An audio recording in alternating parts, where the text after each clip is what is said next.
अब चलते हैं अगले सेगमेंट की तरफ, जिसमें तमाम सारे सवाल आपने जो भेजे हैं उसका जवाब हम अपने एक्सपर्ट हमारे फॉर्मूला गुरु से लेंगे। लेकिन सवाल जवाब का सिलसिला शुरू करें उससे पहले जरा नज़र डाल लेते हैं इस बात पर कि आपको अगर सवाल पूछना है तो आप कैसे पूछ सकते हैं। तरीका बहुत आसान है, आपको सिर्फ स्टॉक लिखना है, उसके बाद अपना सवाल लिखना है, नाम और शहर का नाम लिखें और सवाल पूरी जानकारी के साथ लिखें। कितने लंबे समय का नज़रिया है, कितने समय तक होल्ड कर सकते हैं, और अपना नाम शहर का नाम लिखना ना भूलें। और आप हमें ये तमाम सवाल लिख करके व्हाट्सएप पर 9311121874 पर व्हाट्सअप कर सकते हैं। इसके अलावा my9query@tv9.com पे आप हमें मेल कर सकते हैं। अगर आप मेल कर रहे हैं तो भी तो आप अपना मोबाइल नंबर जो है ज़रूर मेंशन कीजिए। इसके अलावा सोशल मीडिया प्लेटफॉर्म पे हम जो मौजूद हैं, ट्विटर, फेसबुक के ज़रिए भी आप अपने सवाल हमें भेज सकते हैं। चलिए, तो हमारे सोशल मीडिया के ज़रिए तमाम जो सवाल आ रहे हैं सबसे पहले उनको उठाते हैं। हमारे साथ सोनल गुप्ता जी ने हमें सवाल भेजा है, आगरा से हैं सोनल जी। और सोनल जी ने यूनाइटेड स्पिरिट्स के 20 शेयर लिए हुए हैं और ये अग्रवाल साहब इन्होंने 777 पर लिए हुए हैं। ये कह रही है 6 महीने तक होल्ड कर सकती हैं, क्या करना चाहिए।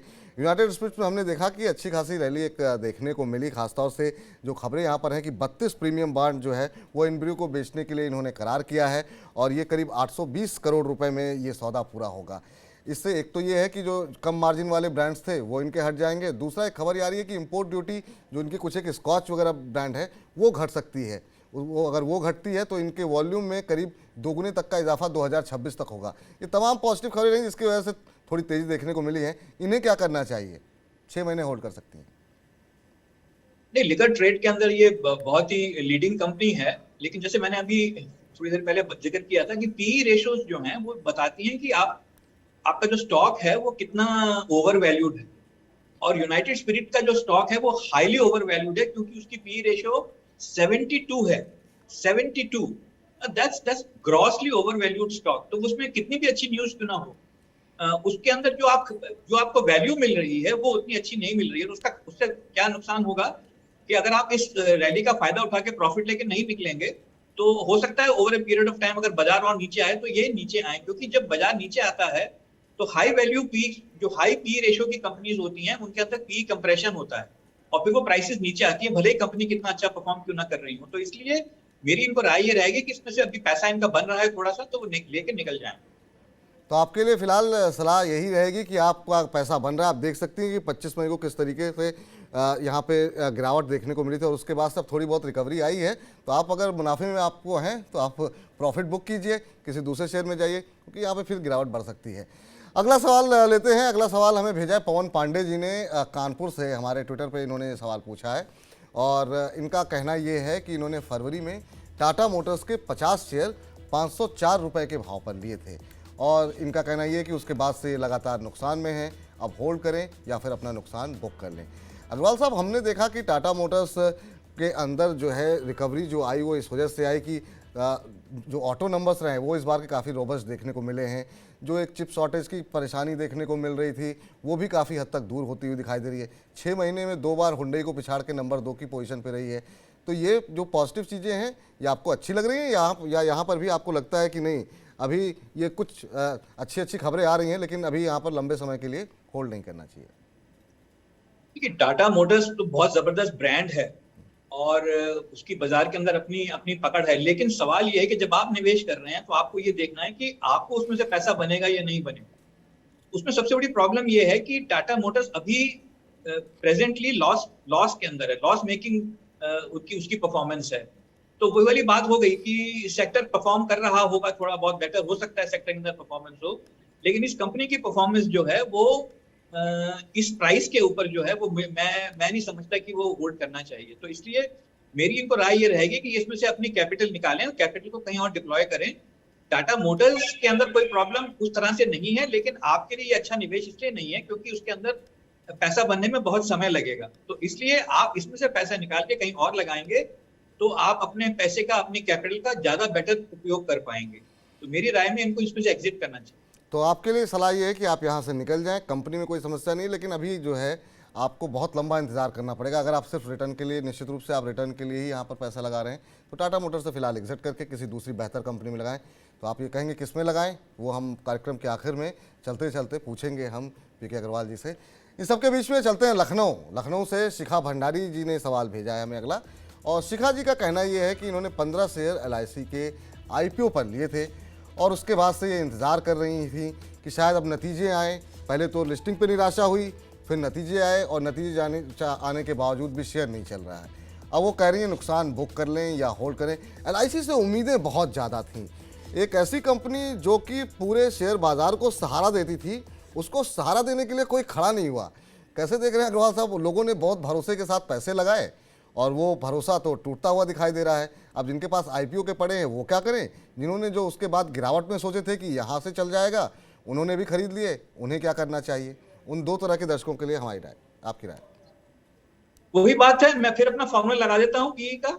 जी। LIC की PE ratio, hold your breath, 194, 194 की पीई रेशो पे है ये स्टॉक। तो इससे ज्यादा कहने की जरूरत नहीं है। बहुत बहुत लंबा समय लगेगा इसमें से निवेशक को पैसा लगाने के लिए, बनाने के लिए। मेरी अपनी राय यही है कि इसमें से आप अपना पैसा निकाल के कहीं और लगाएंगे तो आप अपने कैपिटल का बेहतर utilization. 194 is a completely unsustainable P ratio. तो अभी जो आज फॉर्मूला बताया अभी अग्रवाल साहब ने, उस पर आप नजर डालिए। पी रेशियो काफ़ी ज़्यादा इसका महंगा है, 194 के पी पे काम कर रही है। आप यहाँ से निकल जाइए, वो आपके लिए बेहतर रहेगा। देख सकते हैं लगातार शेयर में किस तरीके से गिरावट देखने को मिली है। बीच में खाली हल्की सी एक रिकवरी आती हुई दिखाई दी थी और उसका लगातार शेयर जो है लिस्टिंग के बाद से टूटता हुआ ही दिखाई दे रहा है। अब नुकसान बुक कर लीजिए, क्योंकि अब रुकेंगी तो और ज़्यादा नुकसान हो सकता है। नोएडा चलते हैं। नोएडा में दिव्या जी ने सवाल पूछा है और दिव्या जी का सवाल है कि रेमंड में इन्होंने पैसे लगाए हैं, 35 शेयर हैं इनके पास और ये इन्होंने लिए हैं 898 रुपये के भाव पर। अब ये प्रॉफिट में हैं।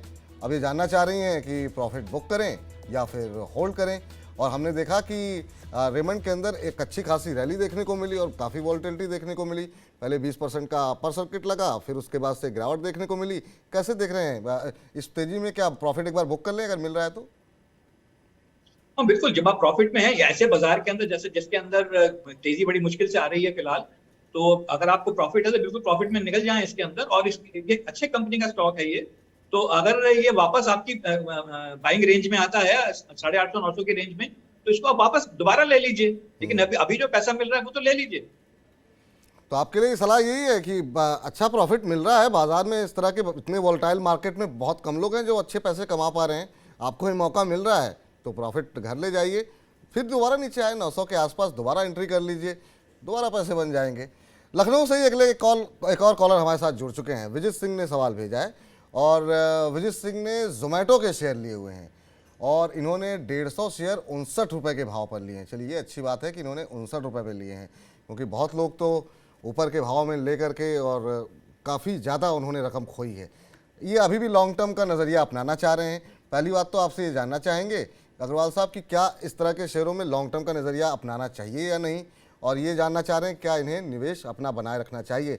शेयर में जिस तरह की लिस्टिंग हुई, लिस्टिंग के बाद लोगों ने खूब पैसे कमाए और जब गिरना शुरू हुआ तो लोगों ने उससे ज़्यादा गंवाए और हमने देखा किस तरीके से 50 रुपये तक ये शेयर चला गया। टमाटर के भाव पर जोमेटो का चला था, काफ़ी सारे मीम भी आपने सोशल मीडिया पे देखे होंगे। अब क्या करना चाहिए? काफ़ी टूटा और अब 60% की रिकवरी आ चुकी है, मतलब कि जो लो इसने बनाया था। क्या अभी बने रहना चाहिए, रिकवरी और आएगी, या फिर आपको लगता है कि जो लोग प्रॉफिट में हैं उनको प्रॉफिट बुक कर लेना चाहिए? बिल्कुल, जिनको जो प्रॉफिट में है उनको बिल्कुल प्रॉफिट लेके निकल जाना चाहिए। उसके दो कारण हैं। वही वाला अपना फॉर्मूला फिर लगाते हैं। इसके अंदर पी जो है वो नेगेटिव है। इसका मतलब ये है कि अभी प्रॉफिट की बनने की कोई संभावना दूर से दूर तक नहीं है। तो लॉन्ग टर्म की भी परिभाषा कितनी लॉन्ग टर्म रखेंगे आप? तो मुझे लगता है कि इसमें से पैसा निकालेंगे। पहली बात तो आप मुनाफे में हैं। दूसरी बात, बहुत मुश्किल से मुनाफा मिला है आपको इसमें, आप लेकर उसको निकलें और किसी इस तरह के स्टॉक्स के अंदर लगाएं जो वाकई लॉन्ग टर्म के, जैसे हम इन्वेस्टमेंट ग्रेड स्टॉक्स बोलते हैं, उनके अंदर पैसा लगाएं। तो आपके लिए भी सलाह विजित यही है कि आप उन खुशकिस्मत लोगों में से हैं जो कि जोमेटो से मतलब मुनाफा कमा रहे हैं।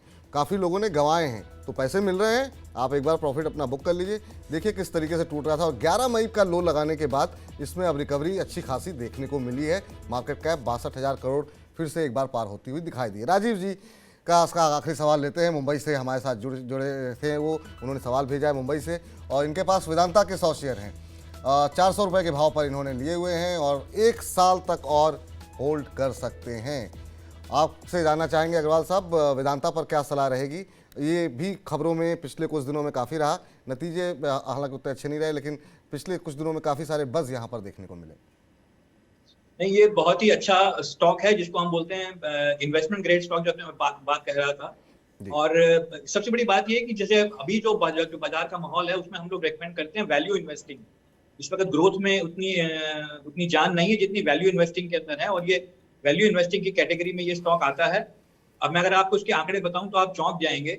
इसकी अर्निंग पर रेशियो, इसकी जो अर्निंग पर शेयर है वो 50 है, 50। इसकी पी रेशियो सिर्फ 6 है, ओनली 6.3। इसकी डिविडेंड यील्ड है 10, 11, 12%। यानी कि आप जब इसमें पैसा लगा के रखेंगे तो आपके अपनी इन्वेस्टमेंट के ऊपर जो है 10% का आपको डिविडेंड मिलेगा। तो कहने का मतलब ये है कि इस तरह के स्टॉक अगर आप रखेंगे तो बाजार ऊपर जाए नीचे जाए आपको चिंता नहीं होगी। तो ये बहुत अच्छा स्टॉक है, बने रहिए। बहुत अच्छा शेयर है, आप बने रहिए। आपको इसकी ईपीएस, पी, तमाम जिसके जो फंडामेंटल्स हैं उसके बारे में अग्रवाल साहब ने जानकारी दी। सवाल तो और भी बहुत सारे हैं, लेकिन आज समय की कमी है, सारे ले नहीं पाएंगे। अग्रवाल साहब, आपसे जानना चाहेंगे कि आपने कई सारे सवालों के जवाब में कहा कि यहाँ से निकल करके किसी बेहतर शेयर में पैसे लगाएं। कुछ बेहतर शेयर हमारे दर्शकों को बताएंगे आप, एक दो? जो इस वक्त बाजार का माहौल है उसके अंदर हम जनरली जो है इस वक्त डिफेंसिव और बहुत ही टॉप क्लास कंपनीज के अंदर ही निवेश की सलाह दे सकते हैं, क्योंकि बाजार में अभी भी गिरावट होने की संभावनाएं हैं। उसका कारण ये है कि अभी इन्फ्लेशन ऊपर की तरफ है। अभी अगले हफ्ते आरबीआई की मीटिंग होने वाली है, उसमें वो इन्फ्लेशन का क्या आकलन बताएंगे, इंटरेस्ट रेट बढ़ाने के बारे में उनकी क्या राय होगी, वो सब देखने की भी बात है। तो इसलिए बाजार के अंदर बहुत ज्यादा उम्मीदें ऊपर की तरफ लगाने की इस वक्त गुंजाइश नहीं है।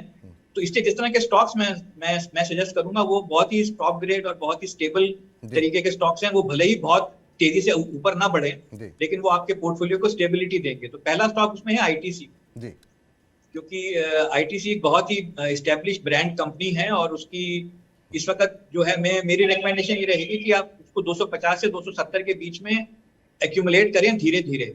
ये दोनों ही स्टॉक जो मैं बता रहा हूँ उसको एक बारी में जाके सारा ना खरीदें। जो भी आपके खरीदने की प्लान है उसको स्टैगर करें, कम से कम 3-4 किस्तों में खरीदें, 15-15, 20-20 दिन के अंदर उसको लगातार करिए, जिसको हम बोलते हैं डाइवर्सिफिकेशन ओवर टाइम। तो अगर एक ही स्टॉक को आपने 100 खरीदने हैं तो 20-20 शेयर 5 बार करके खरीदें। चलिए, कोई डिस्क्लोजर सर आपका? सॉरी, कोई डिस्क्लोजर देना चाहेंगे आप? नहीं, मेरी अपनी कोई पर्सनल इन्वेस्टमेंट किसी भी स्टॉक में। बहुत बहुत शुक्रिया अग्रवाल साहब आज के इस कार्यक्रम में जुड़ने के लिए, हमारे फॉर्मूला गुरु बनने के लिए और हमारे दर्शकों को बताने के लिए कि उन्हें किस तरीके से शेयर बाजार में निवेश करना चाहिए। फिलहाल फॉर्मूला गुरु को यहीं समेटते हैं, लेकिन हर हफ्ते आएंगे फॉर्मूला गुरु। कब अगले हफ्ते होगी म्यूचुअल फंड या इंश्योरेंस या गोल्ड की बारी, बताएंगे आपको। आप तमाम बड़ी खबरों के लिए बने रहिए मनी 9 के साथ। फिलहाल के लिए नमस्कार।